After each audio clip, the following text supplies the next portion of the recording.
Welcome back to the Executive Coach podcast, and this is part 2 of our mini-series. If you missed part 1, do go back and listen to the foundations. Particularly, we talk about the judge, that relentless inner critic, who I know many of you are familiar with.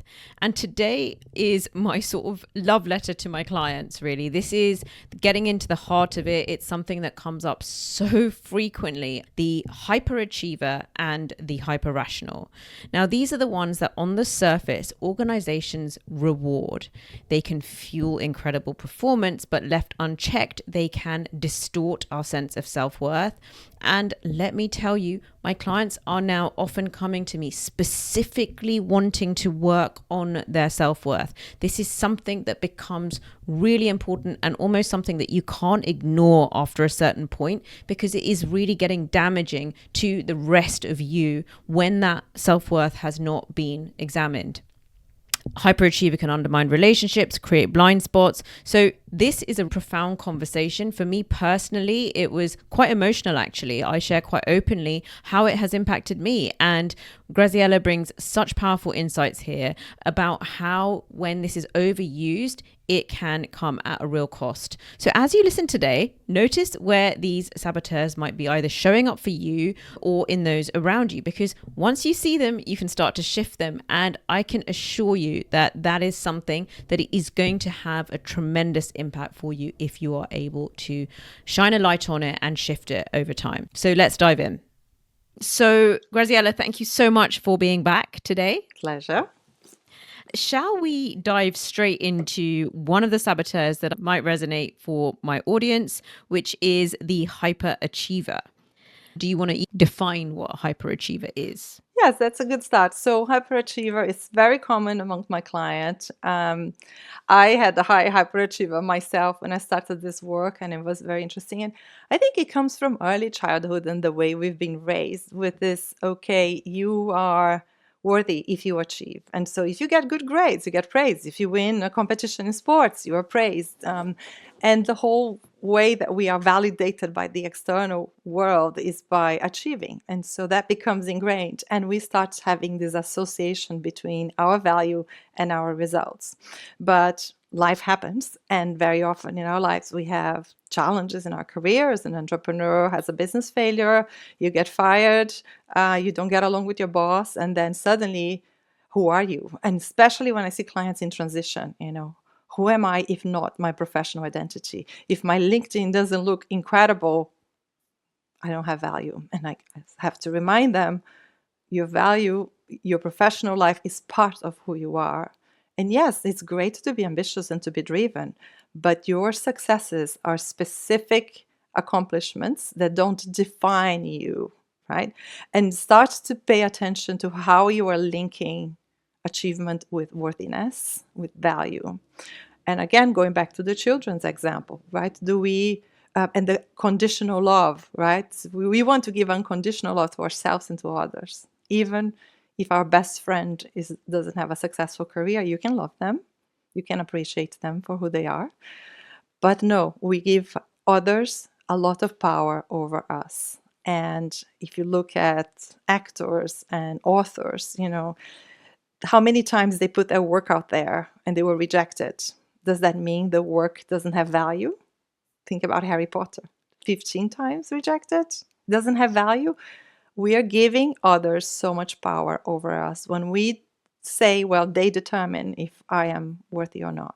So the hyperachiever is a lot of ego driven. It's about saying, wait a minute, yes, I want to grow, I want to achieve success, but who matters really? Who do I want to be the judge of my success? And first of all, yourself.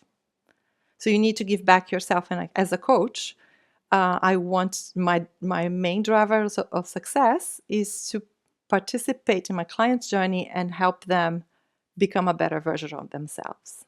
Is that measurable? Mm-hmm. Is that in my LinkedIn?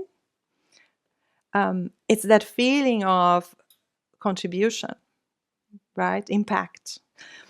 Now, we are so attached to titles, money, success, prizes, that we lose that perspective. So what does a hyperachiever do? It helps you only focus on results.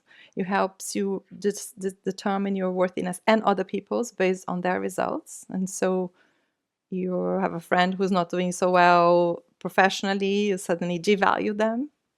Or if someone in your team member is not performing, rather than work with them and nurture them, you are putting them in a box, low performer. And that has a huge impact on how you show up. And so what you want to do is pay attention to the tendency and readjust. I want to achieve, I want to perform, but that doesn't define who I am. And yes, it's nice to get a prize, but when you get there, you go to the next one. And so can you enjoy the journey? What's the cost of being so attached to that prize? Wow. You said a lot there, and there's a couple of things that really kind of hit a nerve for me. First of all, I think the judge swoops in here massively, right? Absolutely, yeah. So suddenly, it's not just hyperachiever, but it's the way that you judge yourself and then the way that you judge others as well. And you mentioned the friend perhaps not doing so well in her career and the impact that then might have. And I'm going to put my hand up there. This is something that I have personally experienced. I've had to reconcile that in my mind, and I clearly have done it through some sort of a hyperachiever lens, where I have struggled actually to reconcile that. And so I'm going to ask you, quite sort of honest, openly and vulnerably, how do you, if it's not coming from a place of, I guess, ill intention, it's sort of wanting almost like thinking that they are brilliant and should do brilliantly, right? And so, but then perhaps they've taken a different path and they've had other things happen in their lives. And I've actually had some coaching that this stuff came in there because it came to a place of deep empathy for different paths that they had to take. And it was actually quite emotional for me to sort of realize that. So what would you say to somebody in my shoes where it's coming from? I guess it's coming from a coach where I want the best for my friends and my relationships, but I guess it could come out in that way, which is not ideal, which is in some way there's a devaluation there. Yeah, I think you hit the nail on the head when you talked about empathy, so again, what is going on in their lives? What else is matter? When people have health issues, when they have relationship issues, when they have, financial issues, there are lots of other pressures that are invisible to us that could be impacting their ability to perform. And understanding where they are and meeting them where they are, giving them that safe space to talk. And I always like to say, as a hyperachiever and a hyperrational, there are those three magic words. Do you want to be heard, hugged, or helped? And we use that with my group of MBA colleagues all the time. We are having conversations. Wait, I don't want your advice. I just need to be heard now. And if you really stop to think about what people need, very often they need to be heard and hugged. Very rarely they want you to problem solve. The person doesn't feel unconditional love. They feel you love me if. And having that step back, humility, and say, wait a minute, this person is not only there, they are much more than their profession. And to yourself, when you're thinking about yourself, the way I help clients, or I deal with that myself, is what are my measures of success? My measures of success. And peace of mind is one, health is one. So Clayton Christensen, in his book, How Will You Measure Your Life? He says after he had a stroke, the Harvard professor, super successful, he changed completely how he measures success from, fame and achievements to good relationships. And if you look at the Harvard study of happiness, yeah, what is it? It's the quality of relationships. But if you're a hyperachiever and looking at the goal, what happens to those relationships? They are completely ignored. And so define your success in your own terms and remind yourself that other people might have different measures than you. And so will you be a good friend and a companion if you are giving them the space to be who they need to be, not who you think they should be. Wow, amazing. Sorry, I get very emotional when I hear about this. It just makes me feel very emotional when I hear this. I think about my friends. They've kind of got all this coaching from me, not because I never throw it upon them. They've asked for it, and then they're like, The Maya, in- we've disappointed you, haven't we? And I'm like, no, yeah. of course not. But initially, You want yes, the they have. best. What's Yeah, I behind did. is so good. Like your intention is Yeah, so good. But exactly. I do still think there's something there about if you've grown up in very high achieving environments, you sort of don't realize that there is anything other than that. So I think your environment can make a big difference. you don't notice. Yeah. Thank you so much for sharing that one. I hope that also resonates for listeners as well.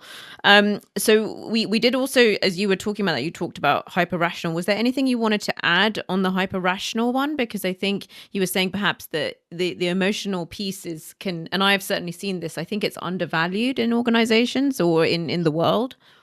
Yes, the soft skills, right? So what happens with the hyper rational, and I've always been very proud of being a rational person.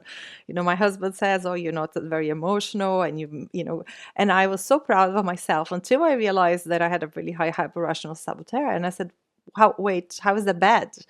And then I related to some of my relationships with my siblings and my sisters in particular, how I, when they had issues and challenges, I would just go straight to solution, and how that was not helpful. And so, understanding where people are and giving them the space and connecting to emotions and paying attention. So, what I've learned through the hyper rational exercise is emotions are incredible signposts. Emotions are amazing internal alarms. And in the past, I would look at them and say, put it to the side, it doesn't help me. Or the other extreme would be ruminate, ruminate, ruminate. What I learned from Susan David's work, it's called emotional agility, is like, wait, let's pay attention. What is this emotion trying to tell me? What data can I get from that? And she teaches you how to connect your emotions to your values. That to me was transformational. So whenever I have a client who's hyper-rational or has a hyper-rational saboteur, I say, let's do the emotion exercise. Let's say you were really frustrated because you are working, and you're not being recognized. Yeah. What is the emotion telling you? That you value recognition, appreciation. It's also the value of fairness. You worked super hard. For what? Or you go to a meeting and you were so well prepared, but nobody gives you a chance to speak. And so you feel, again, unappreciated, not respected, not valued. And that emotion, that frustration is a result of your value not being honored. So paying attention to that value will say, what do I need to do to honor that value that really matters to me? And this is a much more rational way of processing an emotion. And it's not hiding it under the carpet and hope it will go away. It's not ruminating nonstop and say, what is this emotion telling me? How do I use that to honor my values? And what Shirzad says in his book is that it's like a bird with two wings. One wing is the rational, the other is emotional. We use the rational really well. We use data, we look at data, we make decisions based on data, but we miss out on a whole new world. When your gut feeling is saying something, when you have a sense about why, Yeah. When your investigate, body is telling you something. when your body is telling you something, Yeah. what is it? Go there. Bring curiosity and understand what it is and honor that. And so this to me was really, really helpful to reduce my hyper-rational and to become more empathetic to people, more curious about their situation. Like, friends who are going through tough times, divorce, separating from the children, going to college. Empathy, I'm here for you. Rather than let's go out and forget about it. No, let's sit there in the dark place and Wow. let's process that, and then when you're ready we'll do the fun. Yeah. And I think what's also nice there, and, I just wondered whether we needed to redefine, to just make sure that people had the definition of hyper rational. It's when you're overly analytical, right? Or sort of in Exactly. some way detached. Exactly. It Um, can be overly analytical, detached from emotions, does not give space for the emotion. It's only data driven. And yeah. and especially with leaders, if an employee is being emotional, not honoring that, not paying attention, giving space, giving psychological safety for that emotion to be Yes. processed. Absolutely. And what I do like there, though, is that you've almost sold it to the hyper rational person, right? Almost sold it to them in their in the language of rationality, that actually treat it as data, as a way. It's like an entry way in, right? It's like you're not going to immediately drift over into the land of all emotions, right? But one way that you can start to view this is through the lens of a different channel of understanding and data. And I think it's just nice to meet people where they're at. So for example, when I say with reflection and rejuvenation to people, my high achievers, I say, that's actually gonna fuel you, in the future for your achievement, but if you take the time to reflect rather than just moving on to the next thing.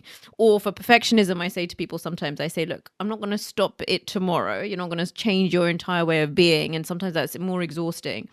But actually, why don't we widen your definition of perfection, your goals, right? Like, rather than making it about this specific outcome needing to be perfect or this, let's just like get a bigger vision across which you can apply, and then naturally things will not be quite so tense and need to be quite to such a fixed standard.